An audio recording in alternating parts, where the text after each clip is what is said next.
क्या आप जानते हैं, श्री कृष्ण ने युधिष्ठिर को अन्न के बारे में एक ऐसा रहस्य बताया था जिसे जानते ही किस्मत बदल जाती है। भोजन करते समय कभी ना करें ये 3 गलतियां, वरना घर की बरकत पानी की तरह बह जाएगी। श्री कृष्ण की सीख। श्री कृष्ण ने कहा था, जिस घर में अन्न का अपमान होता है वहां लक्ष्मी कभी नहीं टिकती। क्या आप ये गलती कर रहे हैं? अन्न का एक दाना भी फेंकने से पहले श्री कृष्ण की ये बात सुन लें, आपकी सोच बदल जाएगी। क्या आपके घर में हमेशा तंगी रहती है? शायद आप भोजन से जुड़ा ये एक छोटा सा नियम भूल रहे हैं। कौरवों के विनाश का एक कारण भोजन का अपमान भी था। श्री कृष्ण ने पांडवों को क्या सिखाया? सिर्फ भोजन करना ही काफी नहीं, उसे कैसे और किस भाव से करना चाहिए, ये रहस्य श्री कृष्ण ने खोला है। अन्न साक्षात देवता है। श्री कृष्ण की इस कथा से जाने कैसे अन्न का सम्मान आपके जीवन में समृद्धि ला सकता है। भोजन से पहले ये एक मंत्र बोलें, श्री कृष्ण की असीम कृपा बरसेगी और घर कभी अन्न धन से खाली नहीं रहेगा। यदि आप ये सोचते हैं कि भोजन सिर्फ पेट भरने के लिए है, तो श्री कृष्ण की ये सीख आपकी आंखें खोल देगी। दोस्तों, कहा जाता है कि संसार में कोई भी बात यूं ही नहीं होती। हर छोटी सी घटना के पीछे कोई ना कोई संकेत छिपा होता है, लेकिन अक्सर मनुष्य उन संकेतों को समझ ही नहीं पाता। वो उन्हें सामान्य बात समझकर अनदेखा कर देता है और बाद में सोचता है कि आखिर उसके जीवन में अचानक इतनी परेशानियां क्यों आने लगी। पुराने समय में लोग कहा करते थे कि जब मनुष्य उलझनों में फंस जाता है तो भगवान किसी न किसी रूप में उसे रास्ता दिखाते हैं। कभी किसी शब्द के माध्यम से, कभी किसी छोटी घटना के माध्यम से, और कभी किसी ऐसी सीख के माध्यम से जो पहली नज़र में बहुत साधारण लगती है, लेकिन उसका अर्थ बहुत गहरा होता है। ऐसी ही एक सीख श्री कृष्ण ने भी मनुष्य को दी थी। कहा जाता है कि श्री कृष्ण केवल युद्ध के मैदान में ही मार्गदर्शन देने वाले नहीं थे। वे मनुष्य के रोजमर्रा के जीवन की छोटी छोटी बातों में भी बड़ी सीख छिपा देते थे। उनकी बातें कभी ऊंची ऊंची नहीं होती थीं, लेकिन जो व्यक्ति ध्यान से सुन ले, वो समझ जाता था कि जीवन का असली ज्ञान क्या होता है। लोग कहते हैं कि एक बार उन्होंने मनुष्य के घर और उसकी आदतों के बारे में एक बहुत महत्वपूर्ण बात कही थी। ये बात इतनी सरल थी कि सुनने वाला पहले तो उसे साधारण समझ लेता, लेकिन जो थोड़ा ठहर कर सोचता, उसे महसूस होता कि उस एक वाक्य में पूरे जीवन की दिशा छिपी हुई है।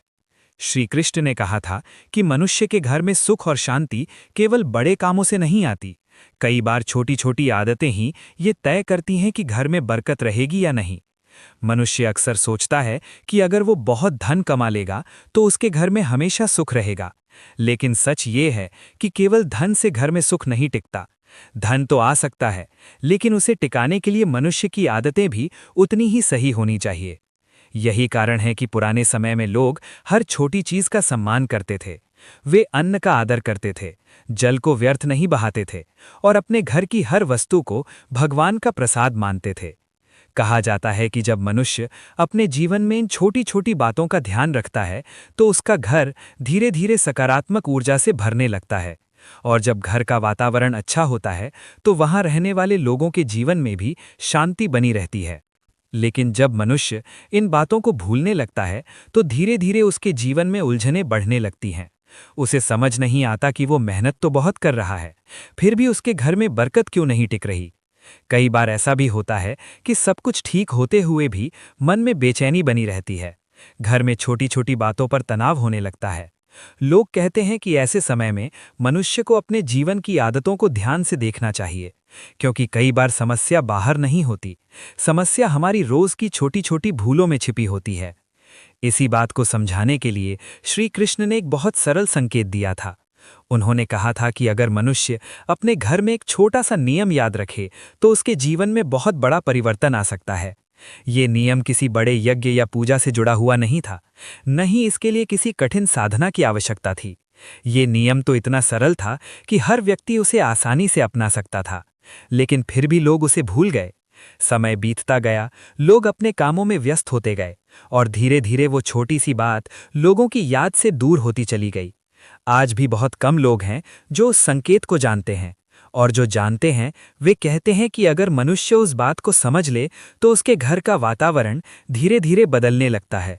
जहां पहले चिंता रहती थी वहां शांति आने लगती है, जहां पहले कमी महसूस होती थी वहां संतोष आने लगता है।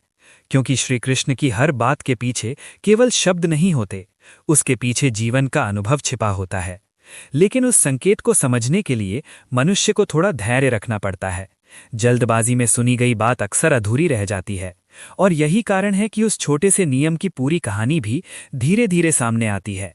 उसमें एक ऐसी सीख छिपी है जो हर घर के लिए बहुत महत्वपूर्ण मानी जाती है। लेकिन उस सीख को समझने से पहले ये जानना जरूरी है कि आखिर श्री कृष्ण ने वो बात किस परिस्थिति में कही थी, और उस संकेत के पीछे उनका असली अर्थ क्या था। यही बात आगे की कथा में धीरे धीरे सामने आती है, जब उस छोटे से नियम का असली रहस्य समझ में आता है, और तभी पता चलता है कि भगवान की एक साधारण सी लगने वाली बात मनुष्य के पूरे जीवन की दिशा बदल सकती है। दोस्तों, पिछले भाग में हमने उस संकेत की बात सुनी थी जो श्री कृष्ण ने मनुष्य के जीवन के लिए दिया था। वो संकेत सुनने में बहुत साधारण लगता है, लेकिन उसके पीछे छिपा अर्थ बहुत गहरा है। कहा जाता है कि जब मनुष्य अपने जीवन में उलझनों से घिर जाता है तो वो बड़े बड़े उपाय ढूंढने लगता है। वो सोचता है कि शायद कोई कठिन साधना करनी पड़ेगी या कोई बड़ा अनुष्ठान करना पड़ेगा, तभी उसके जीवन में परिवर्तन आएगा। लेकिन सच्चाई ये है कि कई बार जीवन की सबसे बड़ी समस्याओं का समाधान बहुत साधारण बातों में छिपा होता है। यही कारण है कि श्री कृष्ण ने हमेशा सरल शब्दों में जीवन की सबसे बड़ी बातें समझाई थीं। उनका कहना था कि मनुष्य का जीवन केवल कर्मों से ही नहीं, उसकी आदतों से भी बनता है। मनुष्य दिन भर में जो छोटी छोटी बातें करता है, जो व्यवहार करता है, जो चीज़ों को महत्व देता है, उन्हीं सबसे धीरे धीरे उसका जीवन बनता है। अगर उसकी आदतें सही हों तो जीवन में संतुलन बना रहता है, लेकिन अगर वो अनजाने में कुछ गलत आदतें अपना ले तो धीरे धीरे उसका प्रभाव उसके पूरे जीवन पर पड़ने लगता है। कहा जाता है कि एक बार लोगों ने ये प्रश्न किया था कि आखिर कुछ घरों में सब कुछ होते हुए भी सुख क्यों नहीं टिकता। क्यों कुछ लोग बहुत मेहनत करते हैं फिर भी उनके घर में बरकत नहीं रुकती, और क्यों कुछ घर ऐसे होते हैं जहां साधारण जीवन होने के बावजूद भी शांति और संतोष बना रहता है। इसी प्रश्न का उत्तर देते हुए श्री कृष्ण ने एक बहुत महत्वपूर्ण बात कही थी। उन्होंने कहा था कि मनुष्य के घर की रसोई उसके घर का सबसे पवित्र स्थान होता है, क्योंकि वहीं से पूरे परिवार का जीवन चलता है। अन्न केवल भोजन नहीं होता, अन्न जीवन का आधार होता है। जिस घर में अन्न का सम्मान किया जाता है, उस घर में धीरे धीरे सुख और समृद्धि भी आने लगती है। लेकिन अगर वही अन्न अनादर का पात्र बन जाए तो उसका प्रभाव भी धीरे धीरे घर के वातावरण पर पड़ने लगता है। पुराने समय में लोग अन्न को भगवान का प्रसाद मानते थे। वे कभी भी भोजन को व्यर्थ नहीं जाने देते थे। अगर थोड़ी सी भी रोटी बच जाती तो उसे किसी पशु या पक्षी को दे दिया जाता, क्योंकि उनका विश्वास था कि अन्न का अपमान करना उचित नहीं है। लेकिन समय के साथ मनुष्य की आदतें बदलती चली गईं। अब कई बार लोग अनजाने में ऐसी गलतियां कर देते हैं जिन पर वे ध्यान भी नहीं देते। कभी थाली में अन्न छोड़ देते हैं, कभी भोजन को यूं ही फेंक देते हैं, और कभी रसोई की चीजों का सही सम्मान नहीं करते। शायद इसी वजह से धीरे धीरे घरों में वो संतोष और शांति कम होने लगी है जो पहले लोगों के जीवन में दिखाई देती थी। कहा जाता है कि श्री कृष्ण ने इसी बात को समझाने के लिए एक छोटा सा नियम बताया था, लेकिन उन्होंने उस नियम को सीधे सीधे नहीं समझाया। उन्होंने केवल इतना कहा था कि अगर मनुष्य अन्न और भोजन से जुड़ी एक छोटी सी आदत को अपने जीवन में शामिल कर ले तो उसके घर में कभी भी अन्न की कमी नहीं होगी। ये सुनकर कई लोग सोचने लगे कि आखिर वो आदत क्या हो सकती है। कुछ लोगों ने अपने अपने तरीके से उसका अर्थ समझने की कोशिश की। किसी ने सोचा कि शायद इसका संबंध दान से है, किसी ने सोचा कि इसका संबंध पूजा से होगा, लेकिन सच्चाई इससे भी सरल थी। श्री कृष्ण की बातों में हमेशा एक गहरा संदेश छिपा होता था, जिसे समझने के लिए मनुष्य को थोड़ा धैर्य रखना पड़ता था, क्योंकि भगवान की दी हुई सीख हमेशा धीरे धीरे जीवन में उतरती है, और जब मनुष्य उस सीख को समझने लगता है तो उसे महसूस होता है कि उसके जीवन में कुछ बदलने लगा है। लेकिन उस छोटे से नियम का असली अर्थ क्या था, और वो कौन सी आदत थी जिसे अपनाने से घर में बरकत आने लगती है, ये बात अभी पूरी तरह सामने नहीं आई है। उसका रहस्य आगे की कथा में धीरे धीरे खुलता है, जब श्री कृष्ण की कही हुई उस छोटी सी बात का असली अर्थ समझ में आने लगता है, और तब पता चलता है कि जीवन की सबसे बड़ी समृद्धि कभी कभी बहुत साधारण आदतों से ही शुरू होती है। नमस्कार दोस्तों, कथा धीरे धीरे आगे बढ़ती है। अब तक हमने उस संकेत की बात सुनी जो श्री कृष्ण ने मनुष्य के जीवन के लिए दिया था, ये संकेत कोई बड़ा रहस्य नहीं था, लेकिन उसके पीछे जीवन को बदल देने वाली समझ छिपी हुई थी। कहा जाता है कि भगवान की बातों को समझने के लिए मनुष्य को जल्दबाजी नहीं करनी चाहिए, क्योंकि कई बार भगवान सीधे उत्तर नहीं देते। वे पहले मनुष्य को सोचने का अवसर देते हैं, और जब मनुष्य धैर्य के साथ उस बात पर विचार करता है, तभी उसे उसका असली अर्थ समझ में आता है। इसी तरह श्री कृष्ण की उस सीख को भी धीरे धीरे समझना पड़ता है। उन्होंने मनुष्य को ये समझाने की कोशिश की थी कि जीवन में बरकत केवल धन से नहीं आती, बरकत का संबंध मनुष्य के व्यवहार और आदतों से भी होता है। अगर मनुष्य अपने जीवन में कुछ छोटे नियमों को अपनाए, तो उसका घर धीरे धीरे सकारात्मक ऊर्जा से भरने लगता है। पुराने समय में लोग इन बातों को बहुत गंभीरता से लेते थे। वे भोजन करने से पहले अन्न को प्रणाम करते थे, जल को सम्मान देते थे और अपने घर की रसोई को पवित्र स्थान मानते थे, क्योंकि उनका विश्वास था कि जहां अन्न का सम्मान होता है, वहां भगवान की कृपा भी बनी रहती है। लेकिन समय के साथ मनुष्य ने इन बातों को साधारण समझना शुरू कर दिया। अब लोग जल्दी जल्दी में भोजन कर लेते हैं, कभी कभी अन्न का आदर करना भी भूल जाते हैं, और शायद यही कारण है कि कई बार जीवन में असंतुलन पैदा हो जाता है। इसी बात को समझाने के लिए श्री कृष्ण ने एक छोटा सा नियम बताया था। उन्होंने कहा था कि जब भी मनुष्य भोजन करने बैठे, तो उसे एक क्षण के लिए रुकना चाहिए। उसे याद करना चाहिए कि ये अन्न केवल भोजन नहीं है, ये भगवान की कृपा है। जो व्यक्ति ये भावना अपने मन में रखता है, उसके जीवन में संतोष बढ़ने लगता है, और जहां संतोष होता है, वहीं से सच्ची समृद्धि शुरू होती है। लेकिन उस नियम की पूरी बात अभी भी सामने नहीं आई है, क्योंकि श्री कृष्ण की सीख हमेशा धीरे धीरे खुलती है। उसमें एक और छोटी सी बात छिपी हुई है, जिसे समझने के बाद ही उस संकेत का पूरा अर्थ सामने आता है। और वही बात आगे की कथा में प्रकट होती है, जहां ये बताया जाता है कि उस छोटे से नियम को अपनाने से मनुष्य के जीवन में आखिर क्या परिवर्तन आता है। धन्यवाद। दोस्तों, कथा अब उस मोड़ पर पहुंच रही है जहां श्री कृष्ण की कही हुई बात का प्रभाव धीरे धीरे समझ में आने लगता है। अब तक हमने सुना कि उन्होंने मनुष्य को अन्न के सम्मान और एक छोटी सी आदत के बारे में संकेत दिया था, लेकिन उस आदत का असर जीवन में कैसे दिखाई देता है, ये बात भी उतनी ही महत्वपूर्ण है। क्योंकि कई बार मनुष्य सोचता है कि इतनी छोटी सी बात से आखिर क्या बदल जाएगा। उसे लगता है कि जब तक कोई बड़ा उपाय न किया जाए, तब तक जीवन में बड़ा परिवर्तन नहीं आता। लेकिन जीवन का अनुभव कुछ और ही कहता है। पुराने समय में लोग कहते थे कि मनुष्य का जीवन उसकी रोज की आदतों से बनता है। जो व्यक्ति रोज छोटी छोटी अच्छी आदतों को अपनाता है, उसका जीवन धीरे धीरे सही दिशा में आगे बढ़ने लगता है। और जो व्यक्ति छोटी छोटी बातों को नजरअंदाज करता है, वो कई बार अनजाने में अपने ही जीवन को कठिन बना लेता है। इसीलिए श्री कृष्ण ने कहा था कि मनुष्य को अपने जीवन की शुरुआत अन्न के सम्मान से करनी चाहिए, क्योंकि अन्न केवल शरीर को ही नहीं, मन को भी संतुलित करता है। जिस घर में भोजन को प्रसाद की तरह माना जाता है, वहां धीरे धीरे घर का वातावरण भी शांत रहने लगता है। लोग एक दूसरे के प्रति नर्म हो जाते हैं, बात बात पर होने वाले झगड़े कम होने लगते हैं, और सबसे बड़ी बात, मन में संतोष आने लगता है। संतोष वो चीज है जो धन से भी अधिक मूल्यवान होती है। अगर मनुष्य के पास बहुत धन हो, लेकिन मन में संतोष न हो, तो उसका जीवन हमेशा बेचैनी से भरा रहता है। लेकिन अगर जीवन में संतोष आ जाए, तो साधारण परिस्थितियों में भी मनुष्य को शांति मिलती है। यही कारण है कि श्री कृष्ण ने उस छोटी सी आदत को इतना महत्व दिया था।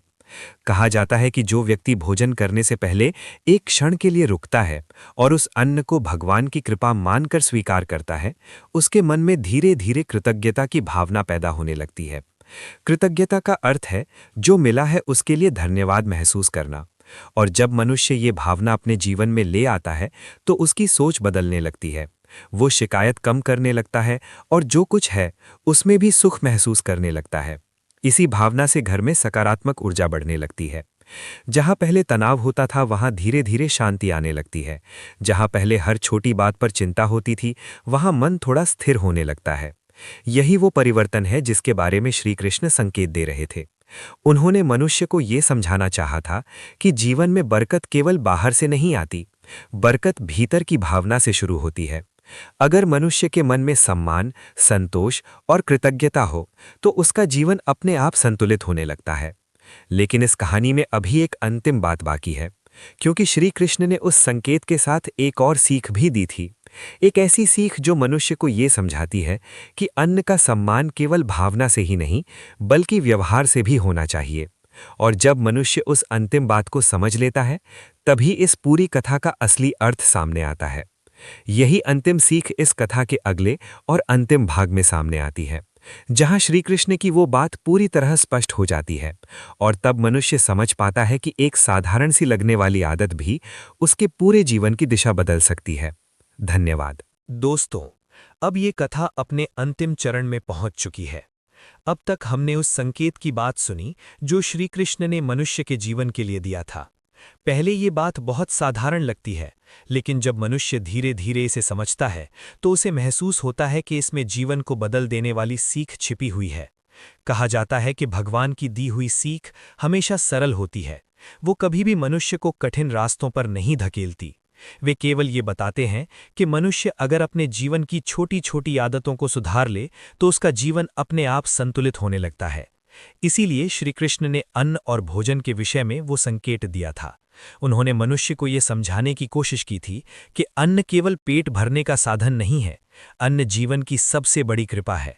जब खेत में बीज बोया जाता है, जब वर्षा होती है, जब किसान मेहनत करता है और जब वो अन्न हमारे घर तक पहुंचता है, तब कहीं जाकर वो एक थाली में भोजन के रूप में सामने आता है।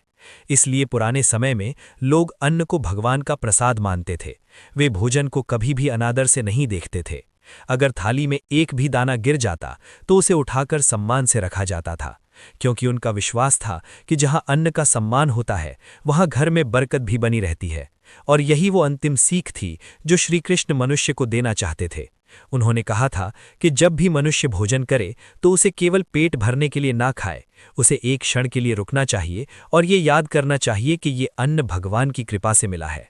जब मनुष्य इस भावना के साथ भोजन करता है तो उसके मन में कृतज्ञता पैदा होती है, और जब मन में कृतज्ञता आती है तो जीवन में संतोष भी आने लगता है। संतोष वो शक्ति है जो मनुष्य को भीतर से मजबूत बनाती है। जिस व्यक्ति के जीवन में संतोष होता है वो छोटी छोटी परेशानियों से टूटता नहीं, वो धैर्य के साथ आगे बढ़ता रहता है और धीरे धीरे उसका जीवन सही दिशा में चलने लगता है। इसीलिए कहा जाता है कि मनुष्य को अपने जीवन में अन्न का सम्मान करना चाहिए। भोजन को व्यर्थ नहीं जाने देना चाहिए। थाली में उतना ही लेना चाहिए जितना वो आदर के साथ खा सके, और अगर कभी भोजन बच जाए तो उसे किसी पशु, पक्षी या जरूरतमंद को दे देना चाहिए, क्योंकि अन्न को बांटने से वो कम नहीं होता बल्कि उसका पुण्य बढ़ता है। यही वो व्यवहार है जिसके बारे में श्री कृष्ण मनुष्य को समझाना चाहते थे। उन्होंने ये सिखाया कि बरकत केवल धन से नहीं, बरकत सम्मान और कृतज्ञता से आती है। अगर मनुष्य अपने जीवन में इन बातों को याद रखे तो धीरे धीरे उसके घर का वातावरण भी बदलने लगता है। घर में शांति आने लगती है, मन में संतोष आने लगता है और जीवन में स्थिरता आने लगती है। यही इस कथा की सबसे बड़ी सीख है। कभी कभी जीवन को बदलने के लिए किसी बड़े उपाय की जरूरत नहीं होती, बस भगवान की कही हुई एक छोटी सी बात को समझ लेना ही काफी होता है। और जब मनुष्य उस छोटी सी बात को अपने जीवन में उतार लेता है, तभी वो महसूस करता है कि भगवान की सीख वास्तव में कितनी गहरी और सच्ची होती है। इसी संदेश के साथ ये कथा यहीं समाप्त होती है, और यही वो बात है जो श्री कृष्ण मनुष्य को समझाना चाहते थे कि अन्न का सम्मान करो, कृतज्ञता के साथ जीवन जियो, तभी जीवन में सच्ची शांति और बरकत बनी रहती है। दोस्तों, अब तक हमने सुना कि अन्न का सम्मान क्यों जरूरी है और क्यों श्री कृष्ण ने मनुष्य को ये छोटी सी लेकिन बहुत गहरी सीख दी थी। जहां पिछला भाग समाप्त हुआ था, वहीं से कथा धीरे धीरे आगे बढ़ती है। कहा जाता है कि जब मनुष्य किसी बात को केवल सुनता है तो वो ज्ञान अधूरा रहता है, लेकिन जब वही बात उसके व्यवहार में उतरती है तभी उसका असली अर्थ समझ में आता है। इसीलिए श्री कृष्ण ने मनुष्य को केवल अन्न का सम्मान करने के लिए नहीं कहा था। उन्होंने ये भी संकेत दिया था कि सम्मान केवल शब्दों से नहीं बल्कि आदतों से दिखाई देता है। उन्होंने कहा था कि जब भी मनुष्य अपने घर में भोजन बनाए तो उसे ये याद रखना चाहिए कि ये अन्न केवल उसके लिए नहीं है, ये प्रकृति की देन है, ये भगवान की कृपा है और इसमें अनगिनत लोगों की मेहनत जुड़ी हुई है। कहा जाता है कि खेत में एक छोटा सा बीज बोया जाता है, तब किसान उम्मीद के साथ आसमान की ओर देखता है। वो वर्षा की प्रतीक्षा करता है, वो धरती की देखभाल करता है, वो दिन रात मेहनत करता है, तब कहीं जाकर वही छोटा सा बीज धीरे धीरे फसल बनता है। फिर वो फसल खेत से घरों तक पहुंचती है और अंत में उसी अन्न से किसी घर की रसोई में भोजन तैयार होता है। इसीलिए पुराने समय में लोग अन्न को केवल भोजन नहीं मानते थे, वे उसे जीवन का आधार मानते थे। इसी बात को समझाने के लिए श्री कृष्ण ने कहा था कि जब भी मनुष्य भोजन करे तो उसे जल्दी जल्दी में नहीं खाना चाहिए। उसे एक क्षण के लिए रुकना चाहिए, अपने मन को शांत करना चाहिए और ये याद करना चाहिए कि ये अन्न भगवान की कृपा से मिला है। जब मनुष्य इस भावना के साथ भोजन करता है तो उसके भीतर कृतज्ञता की भावना जागती है, और कृतज्ञता वो शक्ति है जो मनुष्य के मन को शांत बनाती है। जिस व्यक्ति का मन शांत होता है वो जीवन की कठिन परिस्थितियों में भी संतुलन बनाए रखता है। यही कारण है कि श्री कृष्ण ने उस छोटी सी आदत को इतना महत्व दिया था। उन्होंने कहा था कि अगर मनुष्य अन्न का सम्मान करना सीख ले तो उसके जीवन में धीरे धीरे कई परिवर्तन आने लगते हैं। घर का वातावरण शांत होने लगता है, परिवार के लोगों के बीच प्रेम बढ़ने लगता है और मन में संतोष का भाव आने लगता है। संतोष वो धन है जो किसी बाजार में नहीं मिलता। जिस व्यक्ति के पास संतोष है वो छोटी छोटी चीज़ों में भी खुशी महसूस करता है, लेकिन जो व्यक्ति संतोष को भूल जाता है वो बड़ी बड़ी चीज़ें पाकर भी असंतुष्ट रहता है। इसीलिए श्री कृष्ण ने कहा था कि मनुष्य को अपने जीवन की शुरुआत कृतज्ञता से करनी चाहिए, और कृतज्ञता की शुरुआत अन्न के सम्मान से होती है। जब मनुष्य ये समझ लेता है तो उसका व्यवहार भी बदलने लगता है। वो भोजन को व्यर्थ नहीं जाने देता, वो थाली में उतना ही लेता है जितना वो खा सके, और अगर भोजन बच जाए तो उसे किसी ज़रूरतमंद को दे देता है। ऐसा करने से अन्न का सम्मान भी होता है और मनुष्य के भीतर दया और करुणा का भाव भी बढ़ता है। कहा जाता है कि जहाँ दया और करुणा होती है वहीं भगवान की कृपा भी बनी रहती है, और यही वो बात थी जिसे श्री कृष्ण मनुष्य को समझाना चाहते थे। उन्होंने ये सिखाया कि जीवन में सुख और समृद्धि केवल बड़े बड़े कामों से नहीं आती। कई बार एक छोटी सी आदत भी मनुष्य के पूरे जीवन को बदल सकती है। जब मनुष्य अन्न का सम्मान करता है, कृतज्ञता के साथ जीवन जीता है और जो मिला है उसके लिए धन्यवाद महसूस करता है, तभी उसके जीवन में सच्ची शांति और स्थिरता आती है। यही वो सीख है जो इस पूरी कथा में धीरे धीरे सामने आई है, और यही कारण है कि आज भी लोग कहते हैं, अगर जीवन में बरकत चाहिए तो सबसे पहले अन्न का सम्मान करना सीखो, क्योंकि यही वो सरल रास्ता है जो मनुष्य को संतोष, शांति और सच्ची समृद्धि की ओर ले जाता है। धन्यवाद।